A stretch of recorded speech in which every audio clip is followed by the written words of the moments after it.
Right, this is on, it's on. Okay, there's some late afternoon energy here. I'm Adam Vaughan, I'm the editor of The Times, and I'm joined by Dan McGrail, who you might know from his former role at Renewable UK. He's now the interim chief executive of GB Energy, the country's new publicly owned energy company. I'm just going to get straight in here because we've only got 20 minutes. Yeah. Dan, I think we last met on your first day in the job. It was my third day. It's your third day.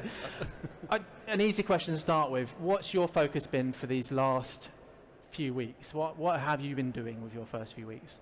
That's a good question. I'll have to try and remember because it's been a lot. So I suppose first thing is, there's quite a lot to do to get a new company set up. So you can imagine there's a huge amount of process, but fill in the key roles in the team, trying to build the organisation, meeting a lot of stakeholders, both in industry stakeholders, but also key community stakeholders, like in the likes of Aberdeen Council. In people who are, have a deep stake in the success of GB Energy. But I'd say fundamentally, it's been about working out our strategy, or at least starting to think about the building blocks of how to create a strategy that works. You might have a question on that, but I think it is the priority, both in terms of explaining GB Energy to the sector. So the renewables and the clean tech sector understand the role of GB Energy and how it can be helpful. Secondly, to explain it to the public and to understand how GB Energy will give a stake to the public in the long run. So I want to get into some of that in a second. I just want to ask, obviously there's on a lot of people's minds and big news story yesterday, this power outage in Spain and Portugal. Now we don't fully know from the transmission network operators what's caused it, but from what you can see so far, what, if any, lessons are there for the UK from this outage? There has been some speculation, I should say not verified, online that it's linked to renewables. There's no evidence of that as it's more speculation, but I wondered, what do you think the lessons are for the UK? I mean, I'd reiterate what the key stakeholders have said, like the Red Eléctrica and the grid in Portugal as well. They're the key people to listen to right now in terms of doing their investigations, finding out the facts. Spain and Portugal have been running high renewable systems for many years. So the idea that we can just make a leap from one thing to another is very, very premature. So it's important that the facts are understood and that ultimately people can come out and find out the lessons for those. And when those lessons are learned, there will be probably lessons for network operators around the world, let alone just in Europe. Do you think it does have any bearing for the UK in terms of lessons? Well, I don't know until the lessons are published. Fine. So we've seen you make your first investments into solar power at hospitals and schools. No one's going to argue against that. I wondered, could you give people a bit of a flavour? You talked about strategy. Give people a bit of a flavour about what the technologies and what the parts of the energy system you're going to invest in, because you've got a big budget. Yeah, so I mean, the first thing is, we are looking to come into the energy industry as a new organisation which is there to work alongside the private sector. So we're not here to compete with the private sector, we're here to sort of stimulate additional investment, speed up investment, help projects happen that are, maybe would happen in the future, but we can potentially take actions to bring them forward. And that the signal of a publicly owned energy company, and that will help crowd in private capital. So that really leads you to identify, what are the right spaces in which to do that. So let me talk about three areas, if I might. First of all, sort of development and investment as the first area. We want to enter the market as a developer. This is a very important part of the mandate that we've received, that we see ourselves sharing development risk alongside the private sector. And for me, to try and identify the right spaces for us to go, that's about identifying where there's a high level of national ambition. So, and about national ambition, that could be in terms of deployment of clean energy. It could also be in terms of building the industries of the future. Where in contrast to that ambition, the level of risk appetite in the private sector is comparatively low at the moment. Not necessarily super low, but comparatively low to other areas. So some examples of that. When we met last about a month ago, I referred to floating offshore wind as being one of those examples, as a nascent application of a relatively mature technology, but ultimately where GB Energy as a co-investor into projects can help increase confidence of the private sector in those projects, that there is appetite for this, and help stimulate investment in the supply chain alongside that. Another example is, there's a very clear need in the carbon budgets, but also in the Clean Power Action Plan and other key documents for long duration energy storage as part of the future energy mix. And this is an area where, there are various different technical applications, but there is a need to try some of them, to ultimately accelerate some of that deployment, and to understand where the technical capabilities might be. And then we can build up in GB Energy deep capability around some of these areas that we can then build into the future. Without getting too techie, do you take a view on what those long duration technologies might be? Pumped hydro is the obvious one. Pumped hydro is pretty mature, but there may be a role there. Also, liquid air energy storage is a relatively new and very scalable modular technology. We see compressed air energy storage, which is built around some of the geological features of the UK, where projects have been in development for a long time, but never quite able to get to the line. So those are that's one bucket of activity. The second bucket, which I think is really important to stress, is our local, or GB, what we call GB local, which will be about stimulating community energy scale projects, local authority scale, and maybe leveraging public sector land. And this is an area where, in some respects, it's unexploited or underexploited. Community energy scale projects have perhaps struggled with coming from the ground up, being relatively localized, and actually there's a potential to scale this model with using, certain degree of modularity and working with local partners to bring community energy projects across the country. And then the third area is the supply chain, and here where we'll have a job to do to basically co-invest to support the supply chains that help in the other core areas of activity. Now, I say those things as examples. That isn't a finite list. We have some strategy work to do over the coming months, and then hopefully we'll be able to come to the market with a really clear and precise set of choices for GB Energy to be involved in. Okay, you're obviously not the government, Dan, but the government has been accused of making the UK too reliant on China for clean energy by some people. Last week, the government tabled an amendment to the bill that's going to, the legislation that's going to underpin your company, ruling out slavery and human trafficking. Why wasn't that there in the first place, and how you're going to have to be the one who goes about enforcing that? How are you going to do that?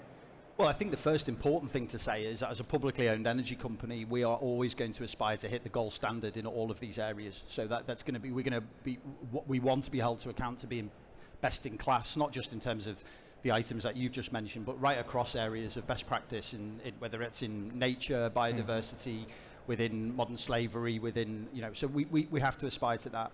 The reason why it wasn't in there is ultimately because there is a law, and there has been a law since 2015 which prescribes that, and ultimately GB Energy would comply with that law and seek to, as I say. So what's the point of this amendment then? So this amendment seeks to create additional oversight to ensure that GB Energy does reach those very high standards that we aspire to, and that we absolutely don't want to have any modern slavery associated with our supply chains for whether it's solar or indeed any other part of the market.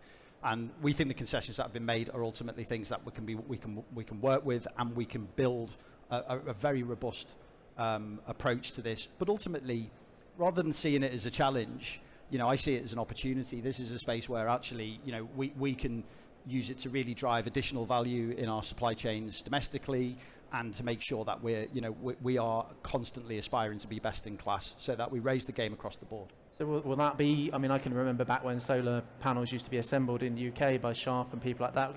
Is that going to be part of your mission then, to make us new to this attack line that, we're going to make ourselves too? In China we have more manufacturing of green technology in the UK? Rather than talking about the specifics of any particular technology, I would just say that one of our aspirations is to make sure that we drive success in, the Secretary of State talks about net zero being the economic opportunity of our time, and there will be, this event's called Innovation Zero. This is about, I was always taught innovation happens when the boundary conditions at the narrowest. So if you create constraints, often you find that innovation moves a lot faster, and we should find opportunities to leverage British know-how and industry right the way across the clean energy supply chain. You gave a little flavour earlier about the sort of things you might invest in. When you do that, are you going, when you invest in a wind farm, say, or a solar farm, are you going to take a stake in those, and how big will that be? So we're looking at the moment at a number of investment opportunities. Priority is to look at entering projects at the development stage with equity at the moment, and to take a stake in those projects. Minority stakes only at the moment, so but the aspiration in the long run is for us to find ways to develop our own projects, but also to come in to work alongside the private sector. And that's a really important sort of red thread that runs through what we're going to do, is that we are working alongside the private sector, co-investing where appropriate, and sometimes we'll be developing our own projects, but leveraging other parts of the supply chain. And what have private companies been saying to you when you tell them you're going to be taking a That's actually stake? the really interesting thing, is that the appetite. One of the things I've learned in the first 5 weeks is the appetite for this, for GB Energy to come to life and to bring capital to projects and to co-invest with companies is actually really high. And I think when the policy was announced, many in the sector might have thought, well, okay, how will this work? And I think many people still do have those questions. But ultimately, the appetite is really, really strong. We have a very large pipeline of opportunities for where people are approaching us and would like to co-invest in projects. So that's a really rewarding confirmation of the fact that GB Energy has a role in the energy system. You're quite I don't mean this rudely, but you're quite a small organisation at this point, aren't you? As you've been brought in very quickly, and there's a sort of skeleton staff. I wondered, you've got an 8.3 billion budget this Parliament, but how much of that are you going to get out the door this first year? Is it all going to be quite back heavy? Well, I think the answer to that is it lies in strategy. So, So when we look at our strategic plan, and we'll be saying more about this later in the year, if we choose a portfolio that looks like one shape, it will have a different profile of spend than if we choose one of another shape. So it's important to let the strategy do the heavy lifting before we start to talk about when exactly we'll be investing. But ultimately, the appetite is that we deploy this this opportunity of the 8.3 billion into projects during the course of the Parliament, and that we are starting to see different portfolio revenue streams start to come back within that time frame. Yeah, I feel like you've come to the job at a particularly difficult, hostile time. I wondered how you deal with the political uncertainty of having an opposition calling your organisation's future into question when you're just a few months old. We've got Kemi Badenoch saying you're an energy company that produces no energy. I wondered, what argument do you make to them, and does it keep you up at night? Well, we've already started investments in the solar and school examples, and that, I went to. She's wrong. You are producing energy. When I went to do that announcement with the Secretary of State for Energy and the Secretary of State for Education to a school, it was a part of an academy trust that had 38 schools, and during the energy crisis, their bills had gone up by £5 million. Now, I don't. Energy should not be a core subject for a school or for an entity that runs a body of schools. But when £5 million of increase in cost comes along, it all of a sudden becomes a core thing. So they'd invested in solar panels across their estate, not all of the schools, but most of them, and along with some energy efficiency measures and some behavioural change. And they had the payback period for those investments down to 4.5 years. I mean, that's just good business. That is just really good business. That's all nice, but you haven't explained how you deal with So you're saying that it all makes business sense, so it doesn't matter what the opposition party are saying? No, so let me come to that point. Sure. We're setting up an energy company. We're not setting up a government department, we're setting up an energy company, and the Secretary of State's ambition for that is really clear. That our aspiration is that we build this into being a source of national pride for the energy that we develop in this country. And we should be judged by the success and by the actions that we take. And ultimately, we're right at the beginning of that journey. And at the end of the Parliament, there will be people who will be able to make a judgment based on the actions that we've taken, by the investments that we've made, and by the business plan. And is the business plan coming to fruition? And that should be the point that we're judged on. How many jobs are we creating? How are we reinvigorating, communities, or supporting with energy transition by stimulating new factories, new ports, new jobs? I want those to be the things that people judge us by, and I think it's it's definitely premature to judge us now. Come the next election, what's the number of jobs we should be looking to judge you by? Well, that comes back to strategy, doesn't it? Very clever. Okay, a couple of last questions. We've got just about 5 minutes left. The Tony Blair Institute, the think tank set up by the former Prime Minister, today calling for a reset on climate action, talking for a lot more carbon capture, a lot more nuclear, a lot more AI, which I find interesting given that uses a lot of energy, although I see what he means. I wondered, do you agree with those focuses? Are they of interest to GB Energy, those three? I haven't seen the particular report in question, but I would say there's been a huge amount of analysis done, particularly since the election with the Clean Power Action Plan. We actually have, I think, in the UK, a best-in-class entity in the Committee on Climate Change, which provides independent advice to the government on a long-term, multi-parliament basis. This isn't, a short-term actions. We're currently providing advice out into the 2040s. And, the fact that we have this framework provides, first of all, the private sector with a good degree of insight into what the future holds, and allows the ability to invest and plan accordingly. But it also helps frame and develop comparatively stable policy environments compared to other countries. And when you think about that, resets, stops, massive changes, or 180-degree changes in strategy are deeply unhelpful, because actually what industry wants, and the only way we will deliver the energy transition, and I know I'm standing here representing GB Energy, who will be a part of the mix, but is in collaboration with the private sector, and that the private sector delivers the vast majority of the capital. So that stability and that clarity of long-term thinking is fundamental to making sure we make good policy in this country. The continuity, not a reset. Yeah. Okay, that's nice and clear. Short answer on this one. When do you hope the bill will get roller sent? Oh, well, it was going to be March, wasn't it? All I'm going to say is I hope it's as soon as possible.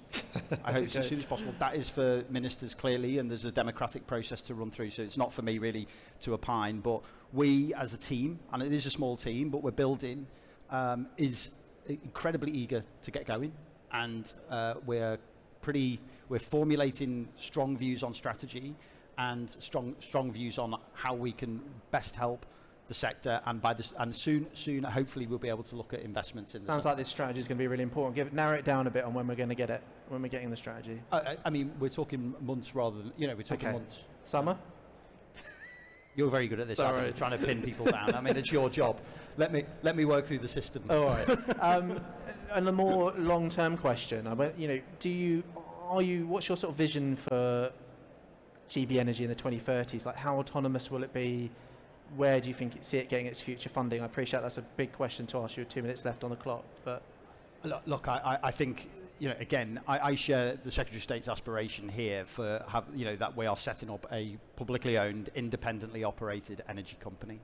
So in order for that to be true in the fullness of time, and this will come down to strategy and business planning and doing it properly, what that means is ultimately we need to generate a series of revenue streams and have a portfolio of activity that ultimately means that we can be a self-sustaining entity, that we can make our own investments. And, and I draw great inspiration from, some of the other examples in the market. If you look at Ørsted, I know they've had perhaps a difficult couple of years, but, 15 years ago, Ørsted was an oil and gas company. Yeah. And they did one of the most radical corporate transformations in a relatively short period of time, which shows what is possible when you have clarity of strategy, that you have alignment of vision, and that you build deep capability that helps you unlock, markets around the world for your know-how. So, I think there's more than enough inspiration there for us to aim for. My challenge is how fast can we do it? So hopefully partly self-funding in the 2030s from some of the returns you're getting. Well, I think I'd reiterate the point. We're setting up a publicly owned, independently operated energy company. That's the aspiration, and the emphasis perhaps being on the word company. This is one we can hopefully answer in 20 seconds. You're currently the interim CEO. Will you be applying for the permanent position?